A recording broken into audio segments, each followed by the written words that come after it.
रुक जाएं।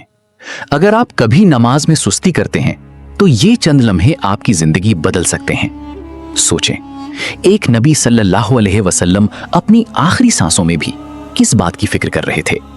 मदीना की फिजा अजीब सी खामोश थी, हर तरफ उदासी छाई हुई थी, क्योंकि अल्लाह के महबूब सल्लल्लाहु अलैहि वसल्लम शदीद अलालत में थे। बुखार इतना ज्यादा था कि जिस्म मुबारक को छूना भी मुश्किल हो रहा था। लेकिन हैरान कुन बात यह थी कि उस तकलीफ के आलम में भी आप सल्लल्लाहु अलैहि वसल्लम अपनी जात के बारे में नहीं बल्कि अपनी उम्मत के बारे में फिक्रमंद थे। हजरत अली रजी अल्लाह ताला अन्हो रिवायत करते हैं कि जब वो आखिरी लम्हात करीब आए तो रसूलुल्लाह सल्लल्लाहु अलैहि वसल्लम की ज़बान मुबारक से बार बार एक ही बात निकल रही थी, नमाज, नमाज का ख्याल रखो। और साथ ही फरमाया, अपने मातहत लोगों के बारे में अल्लाह से डरो। जरा गौर करें, ये वो वक्त होता है जब इंसान दुनिया की हर चीज भूल जाता है, मगर हमारे नबी सल्लल्लाहु अलैहि वसल्लम को उस वक्त भी हमारी कामयाबी की फिक्र थी। अहादीस में आता है कि क़यामत के दिन सबसे पहला हिसाब नमाज का होगा।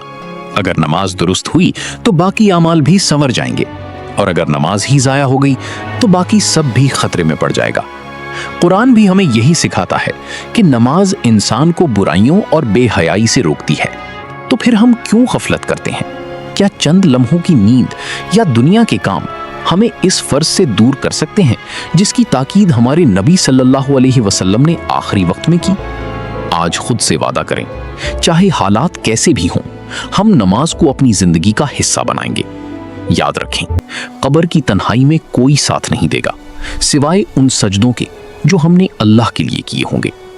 अगर ये बात दिल को लगी है तो अभी इस वीडियो को लाइक करें, चैनल को सब्सक्राइब करें और कमेंट में इंशाअल्लाह लिखकर अपने अज़्म का इजहार करें।